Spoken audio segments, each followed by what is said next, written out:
If the Yamato-class battleships had somehow dominated the Pacific theater the way Japan envisioned, the entire Second World War would have ended by mid-1943, with a negotiated peace that left Japan in control of Southeast Asia. Except that scenario requires signing every single strategic, technological, and operational reality that actually determined the war's outcome. The Yamato and her sister ship Musashi represented the ultimate expression of naval power in terms of guns and armor, mounting 9 18.1-inch guns capable of firing 3,220-pound shells out to 26 miles, protected by armor up to 26 inches thick on the turret faces and 16 inches on the belt. These statistics sound invincible, until you discover that the Yamato fired her main guns at enemy surface vessels exactly once during the entire war, at the Battle off Samar on October 25, 1944, and despite scoring hits on American escort carriers and destroyers, the engagement ended with Japanese forces retreating while the vastly outgunned American ships escaped. The Musashi never fired her main guns at an enemy ship at all before being sunk by aircraft. Most documentaries focus on the Yamato's impressive specifications and wonder what might have happened if these titans had met American battleships in the decisive surface engagement that Japanese doctrine envisioned. But here's what they don't tell you. By the time Yamato entered service in December 1941, the decisive naval engagement she was designed to win had already become obsolete, rendered irrelevant by an American innovation that would transform naval warfare so completely that even the mightiest battleship became a floating target rather than an instrument of victory. Let's establish what made the Yamato so formidable in theory before explaining why that formidability proved meaningless in practice. The Yamato-class battleships displaced 72,000 tons at full load, making them the heaviest battleships ever constructed by any nation. The Americans' Iowa-class battleships, their closest competitors, displaced only 57,000 tons fully loaded. That 15,000-ton difference translated directly into armor protection and firepower that gave Yamato substantial advantages in any hypothetical one-on-one duel. Japanese designers used the extra weight for a protection scheme that created an armored citadel, nearly impenetrable to shell fire. The belt armor was 16 inches thick, inclined 20 degrees to increase effective thickness against incoming shells, backed by additional torpedo bulkheads designed to absorb underwater explosions.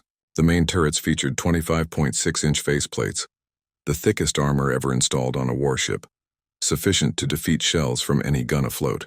American 16-inch guns mounting the super-heavy projectiles developed late in the war could theoretically penetrate Yamato's belt armor, but only at ranges under 20,000 yards where Yamato's own guns would be devastating. The 9 18.1-inch guns represented the largest caliber ever mounted on a battleship, capable of penetrating 100 millimeters of armor at 30,000 meters, ranges where American battleships couldn't effectively return fire. Each shell weighed as much as a compact car and contained enough explosive to obliterate everything within a 50-foot radius when it detonated. Yamato's optical fire control systems were among the best developed by any navy, featuring 15-meter rangefinders that could accurately determine target distance out to maximum gun range. The secondary armament of 12 6.1-inch guns and 4 triple turrets gave Yamato the firepower of a light cruiser as backup weaponry. Everything about the design reflected Japanese confidence that when the decisive battle finally occurred, Yamato would survive hits that would sink any opponent while delivering devastating return fire that no enemy could withstand. Now here's the first critical reality that destroys the Yamato domination scenario. The decisive battle doctrine that drove her design was fundamentally flawed from its inception, based on assumptions about naval warfare that were obsolete before construction even began. Japanese naval strategy in the early 20th century derived from Alfred Thayer Mahan's writings about sea power and the decisive fleet engagement, reinforced by Japan's stunning victory at Tsushima in 1905 when Admiral Togo's battleships annihilated the Russian Baltic Fleet in a single afternoon. Japanese planners extrapolated from Tsushima that future wars would be decided by similar engagements, where superior battleships would destroy the enemy battle line, securing command of the sea and forcing favorable peace terms. This Kantai-Kessen, or decisive battle doctrine, assumed that the U.S. Pacific Fleet would steam west from Pearl Harbor to relieve the Philippines when war began, and that Japanese forces would attrit the American fleet through submarine attacks. destroyer torpedo strikes, and land-based air raids during its transit, weakening it sufficiently that the Imperial Japanese Navy's battleship force could deliver the coup de grace in waters near Japan, where logistics favored Japanese forces. Yamato and Musashi were designed as the centerpiece of this battle line, the ultimate weapons that would smash through whatever remained of the American fleet after the attrition phase. But this entire strategy collapsed when confronted with three developments that Japanese planners either ignored or underestimated: the operational range and striking power of carrier-based aircraft, the effectiveness of American submarines against Japanese logistics, and the sheer industrial capacity of the United States to replace losses faster than Japan could inflict them. The Battle of Midway in June 1942 demonstrated with brutal finality that the era of battleship dominance had ended and the age of carrier warfare had begun. Yamato actually participated in the Midway operation, part of Admiral Yamamoto's main battle fleet, positioned several hundred miles behind the carrier strike force, ready to engage American battleships if they appeared. But the entire battle was decided by aircraft carriers that never came within 300 miles of each other, let alone within gun range. American carrier-based dive bombers sank 4 Japanese fleet carriers, Akagi, Kaga, Soryu, and Hiryu, in the span of a few hours on June 4, destroying Japan's most experienced carrier air groups and killing irreplaceable veteran pilots. Yamato never fired a shot. Her massive guns, designed to dominate surface actions at ranges exceeding 20 miles, were completely irrelevant when the actual combat occurred at ranges exceeding 200 miles through the medium of carrier aircraft. This wasn't an anomaly. This was the future of naval warfare, and every subsequent major engagement in the Pacific would follow the same pattern.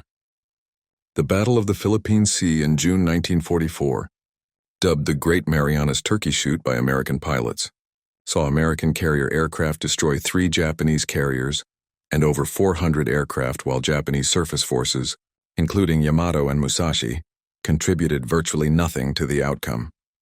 At one point during the battle, Yamato's anti-aircraft gunners mistakenly opened fire on returning Japanese aircraft, demonstrating the confusion that reigned when battleship crews tried to operate in an environment dominated by air power.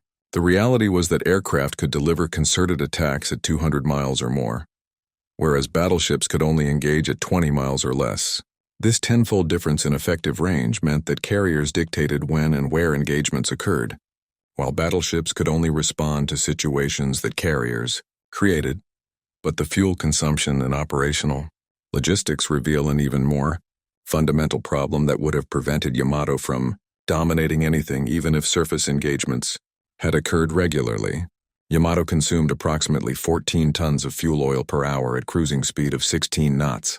With consumption increasing dramatically at higher speeds, estimates suggest approximately 41 tons per hour at 27 knots maximum speed. Her fuel capacity of 6,300 tons gave her a theoretical range of 7,200 nautical miles at 16 knots, but this assumed optimal conditions and constant speed, neither of which obtained during combat operations. Any high-speed maneuvering to avoid air attack or engage enemy forces consumed fuel at rates that reduced operational radius dramatically.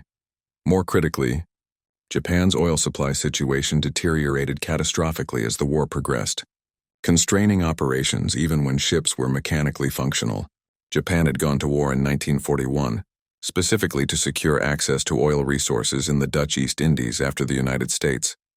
Britain and the Dutch government in exile imposed an oil embargo following Japan's occupation of French Indochina. But actually transporting that oil from Southeast Asia to Japan or to forward bases where the combined fleet operated required tankers sailing through waters increasingly infested with American submarines that were systematically destroying Japan's merchant marine. By 1943, Japanese fleet units were stationed at Linga Roads near Singapore specifically to be close to fuel sources. Because transporting adequate fuel to truck or other Pacific bases had become impossible, American submarines sank 54.6% of all Japanese naval and merchant vessels lost during the war, with merchant shipping suffering particularly severe losses. By war's end, Japan's merchant marine had less than 25% of the tonnage it possessed in December 1941. Every tanker sunk meant less fuel for Yamato's boilers, constraining her ability to sortie for operations even when tactical situations might have favored surface action. The training and pilot quality differential represents another dimension, where hypothetical Yamato dominance collapses under scrutiny.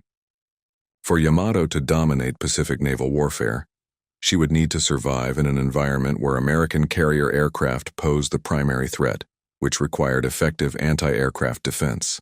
Yamato's anti-aircraft armament was continuously upgraded throughout her service life, growing from 24 25mm guns at commissioning to 162 25mm guns by her final sortie, supplemented by 12 127mm dual-purpose guns. But quantity of guns matters far less than the quality of fire control and the lethality of ammunition, and on both dimensions, Japanese systems lagged behind American capabilities.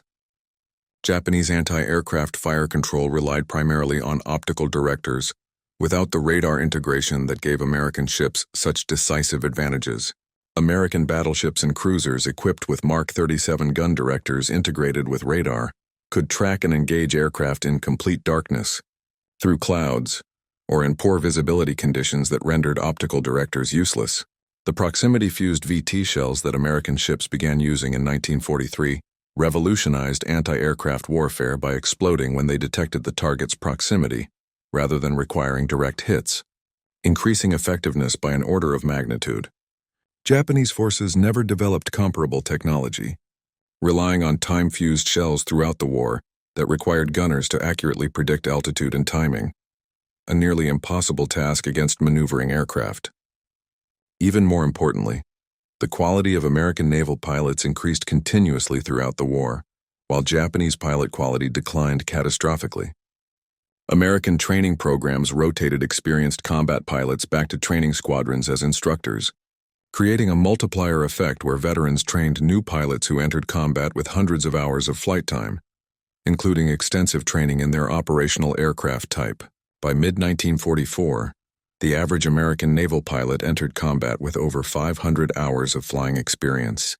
Japanese training programs, constrained by fuel shortages and the decision to keep experienced pilots in combat until they were killed, collapsed to the point where new pilots received as little as 40 hours of training, often in obsolete aircraft types that bore little resemblance to the fighters they would fly in combat.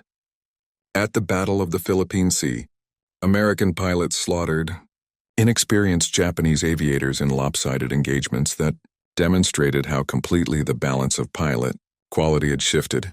Let's examine what actually happened at the Battle off Samar to understand why Yamato's single-surface engagement against enemy vessels failed to produce the dominance her specifications suggested she should achieve. On October 25, 1944, Admiral Kurita's center force, including Yamato, Musashi, already sunk the previous day, Nagato, Kongo, Haruna, and multiple cruisers and destroyers, surprised the American escort carrier group designated Taffy 3 off the coast of Samar in the Philippines. Taffy 3 consisted of 6 escort carriers, 3 destroyers, and 4 destroyer escorts, light vessels with thin armor and modest armament designed for convoy escort and ground support, not fleet actions. Admiral Kurita mistook these escort carriers for full-sized fleet carriers and the destroyers for cruisers, leading him to overestimate the force he was facing. But even his inflated assessment suggested overwhelming Japanese superiority. Yamato opened fire at 35,000 yards with her 18.1-inch guns, achieving hits on the escort carrier White Plains and the destroyer Johnston. But Kurita's decision to load armor-piercing ammunition meant that shells overpenetrated the lightly built American ships without exploding. Armor-piercing projectiles are designed to penetrate heavy armor before detonating, and the thin hulls of escort carriers didn't provide sufficient resistance to trigger the fuses. Despite this, Yamato's shells still inflicted devastating damage through kinetic energy alone. Johnston was effectively crippled by 3 18.1-inch hits and 3 6.1-inch hits that killed much of her command staff and reduced her speed to 17 knots. White Plains suffered hull damage from a near miss that knocked out a boiler and permanently sidelined her from frontline service. But the American forces responded with such aggressive tactics that they turned certain annihilation into survival. The destroyers and destroyer escorts launched torpedo attacks that forced Japanese ships to maneuver violently to avoid the torpedoes, disrupting their formations and creating confusion. Aircraft from the escort carriers made continuous attack runs despite exhausting their bombs and rockets, making dry strafing passes just to force Japanese ships to take evasive action. Smoke screens laid by the American ships obscured visibility, negating Japan's advantage in gun range. After 2.5 hours of chaotic fighting, Kurita ordered his forces to withdraw despite sinking only one escort carrier, 2 destroyers and 1 destroyer escort, while the remaining American ships escaped. Yamato's massive firepower proved insufficient to overcome aggressive American tactics, coordination between surface vessels and air support, and Japanese command confusion about what they were actually facing. The submarine threat that American forces posed represents yet another strategic factor that would have prevented Yamato dominance regardless of her combat capabilities. American submarine doctrine in the Pacific emphasized unrestricted warfare against Japanese shipping, targeting both military and merchant vessels without the prize rules that theoretically governed submarine operations under international law. This campaign devastated Japan's ability to sustain naval operations by sinking tankers carrying fuel, freighters carrying supplies, and even warships when opportunities arose. Yamato herself was torpedoed by the submarine USS Skate in December 1943, suffering damage that required months of repairs at Kure. Musashi was torpedoed by USS Tunney in March 1944, again requiring extended repair time. These weren't isolated incidents. They represented the constant attrition that submarines inflicted on Japanese naval forces throughout the war. More importantly, the submarine campaign against merchant shipping strangled Japan's war economy by preventing the transportation of raw materials from conquered territories to Japanese factories, and refined products from factories to combat zones. Oil, iron ore, rubber, tin, rice, all the strategic materials that had motivated Japan's expansion in the first place, became difficult or impossible to transport as American submarines systematically destroyed the merchant fleet. By 1944, Japanese warships often couldn't sortie because no fuel existed to operate them, and Yamato's final mission in April 1945 was planned as a one-way trip with only enough fuel loaded to reach Okinawa, but not to return, because Japan's fuel stocks were exhausted to the point where even fueling the largest battleship in the world for a suicide mission strained available supplies. The sheer numerical superiority that American industrial production generated represents perhaps the most insurmountable obstacle to any scenario where Yamato dominates the Pacific. The United States commissioned 24 Essex-class fleet carriers during World War II, each displacing 36,380 tons fully loaded, capable of carrying 90 to 100 aircraft, and capable of 33 knots maximum speed. These weren't pre-war carriers hastily pressed into service. These were purpose-built warships designed with lessons learned from earlier carriers, incorporating innovations like deck-edge elevators, extensive anti-aircraft armament, and sophisticated damage control systems that made them remarkably resilient. The first Essex-class carrier, USS Essex herself, was commissioned in December 1942, just 20 months after the keel was laid. American shipyards produced these massive warships at a rate that Japan couldn't match even for much smaller vessels. The 24 Essex-class carriers were supplemented by 9 Independence-class light carriers built on cruiser hulls, plus numerous escort carriers constructed on merchant ship hulls. By mid-1944, American fast carrier task forces routinely operated with 15 or more fleet and light carriers, grouped into task groups of 3 to 4 carriers each, with the carriers surrounded by fast battleships, cruisers, and destroyers providing anti-aircraft defense and surface screening. These task forces could bring over 1,000 aircraft to bear on targets, coordinating strikes that overwhelmed defenses through sheer volume of attacking planes. Japan commissioned only 7 fleet carriers during the war, several of which were conversions from battleship or cruiser hulls rather than purpose-built carriers, and Japanese industrial capacity couldn't replace aircraft losses at anything approaching the rate American factories produced new planes. By 1944, American factories were building aircraft so rapidly that production bottlenecks occurred in pilot training rather than aircraft availability. The U.S. Navy had more planes than trained pilots to fly them. This quantitative advantage transformed into qualitative superiority as American forces could afford to conduct continuous operations that depleted Japanese strength while rotating their own units to rest and refit. The radar and fire control technology differential gave American forces another critical advantage that would have neutralized Yamato's gunnery even in the surface. Engagement Japanese doctrine anticipated. American battleships by 1943 were equipped with fire control radar, integrated into their gun directors, allowing them to engage targets in conditions where optical rangefinding was impossible, at night in rain or fog, through smoke screens. The Mark 8 fire control radar installed on Iowa-class battleships could accurately track targets at ranges exceeding 40,000 yards, providing continuous range and bearing updates to the fire control computers that calculated firing solutions. This system achieved blind fire capability, where ships could engage targets they had never visually acquired, lobbing shells over the horizon or through weather that rendered optical systems useless. Testing showed that radar ranging was consistently more accurate than optical rangefinding at battle ranges. At 40,000 yards, optical rangefinder error averaged plus or minus 357 yards, while radar error was only plus or minus 63 yards. Japanese fire control systems lacked comparable radar integration, relying on optical directors throughout the war. Yamato received rudimentary search and fire control radar in 1943 modifications, but these systems were far less sophisticated than American equipment and weren't fully integrated into the fire control solution the way American systems were. This meant that in any night engagement or poor visibility conditions, American battleships could fire accurately, while Japanese ships would be effectively blind. The naval battle of Guadalcanal in November 1942 demonstrated this advantage when USS Washington engaged the Japanese battleship Kirishima at night, inflicting fatal damage with radar-directed fire, while Kirishima's return fire was wildly inaccurate because Japanese optical systems couldn't acquire targets in darkness. If Yamato had ever encountered an Iowa-class battleship in the night action that American commanders would have deliberately sought, the engagement would likely have ended with Yamato taking hits while unable to effectively return fire. Here's where the alternative history scenario reveals its fundamental impossibility.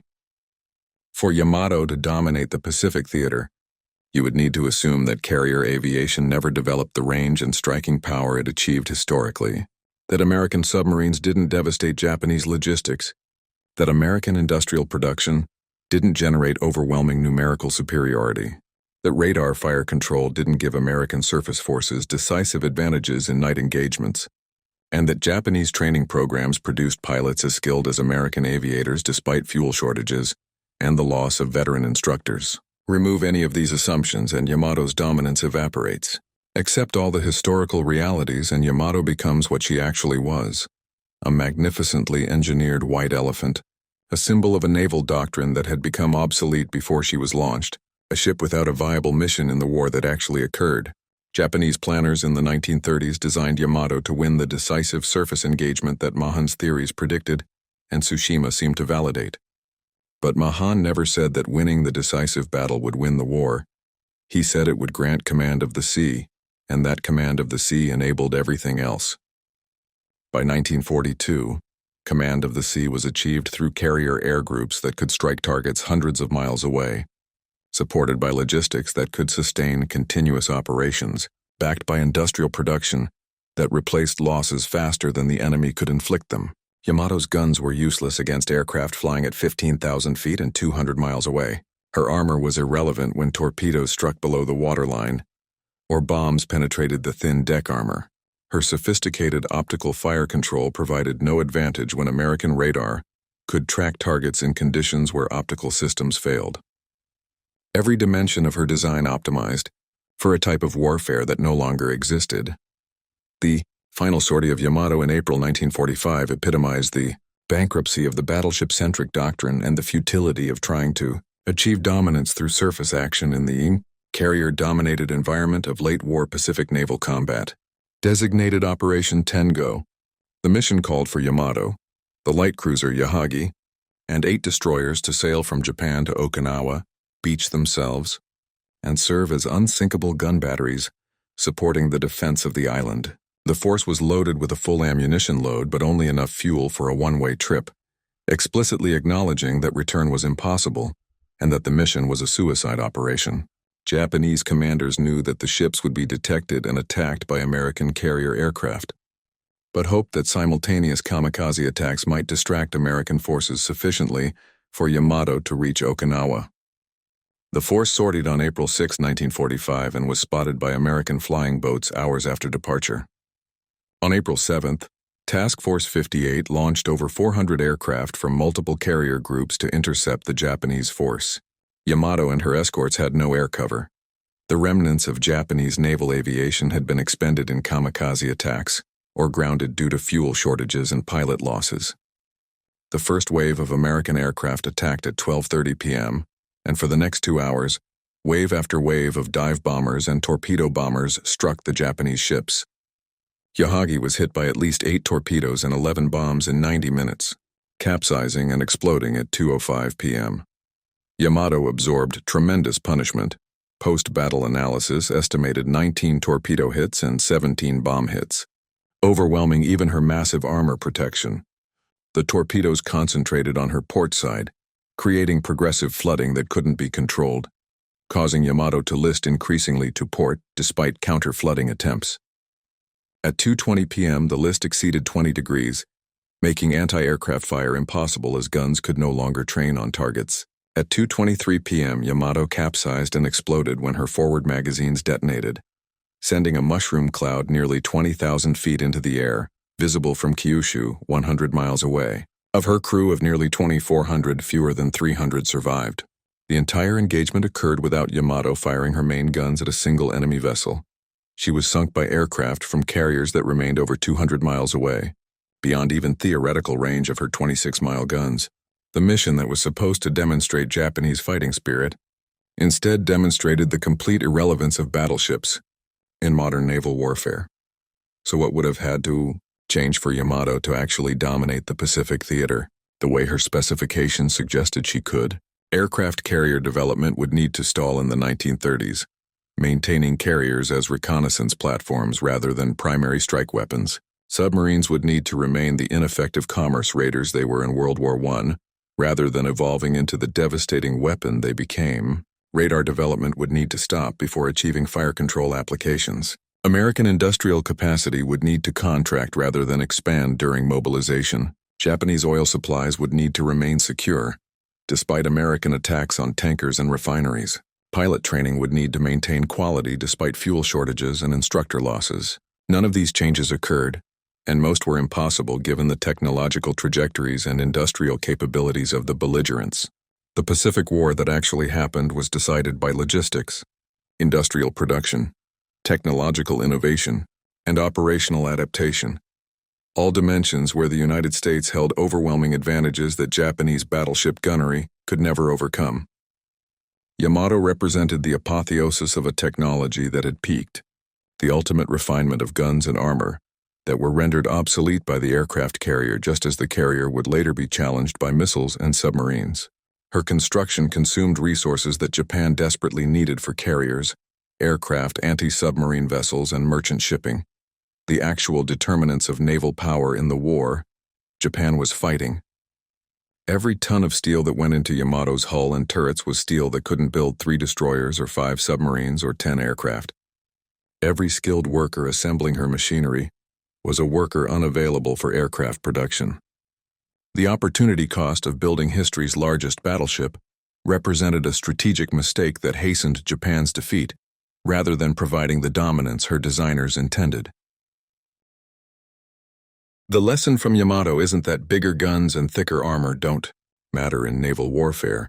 It's that they only matter within the technological and operational context that defines how naval warfare is actually conducted, and that context can shift so rapidly that weapons optimized for one era become obsolete in the next. The Royal Navy learned this lesson when HMS Dreadnought revolutionized battleship design in 1906, rendering all previous battleships obsolete overnight. The British learned it again when aircraft sank Prince of Wales and Repulse off Malaya in December 1941, proving that battleships without air cover were defenseless against coordinated air attack. The Americans learned it through the carrier battles of 1942, that demonstrated decisively that carriers had superseded battleships as capital ships. Only the Japanese refused to learn, clinging to the decisive battle doctrine and the primacy of the battleship even as every engagement proved that carriers determined outcomes while battleships remained irrelevant. Yamato's story is ultimately tragic not because she was a bad ship. By the standards of battleship design, she was magnificent, but because she was a magnificent answer to a question that no longer mattered. Japanese resources would have been better spent on carriers, on anti-submarine escorts, on merchant shipping, on literally anything other than the world's largest battleship. The counterfactual, where Yamato dominates the Pacific, requires imagining a different war where battleships remained relevant. But in that different war, Japan faces different strategic challenges that Yamato can't solve. In every plausible Pacific War scenario, carriers dominate, submarines strangle logistics, and industrial production determines the victor. Yamato couldn't change any of these realities, no matter how thick her armor or how large her guns. That's why she spent most of the war anchored at Truk or Singapore, conserving fuel she couldn't afford to burn while waiting for a decisive battle that would never occur, until her final sortie demonstrated with brutal clarity that the age of the battleship had ended, and even the mightiest example of the type could be destroyed with impunity by carrier aircraft operating beyond the reach of her mighty guns. The Pacific War was won by the side that understood this transformation and built accordingly, not by the side that built monuments to obsolete doctrine.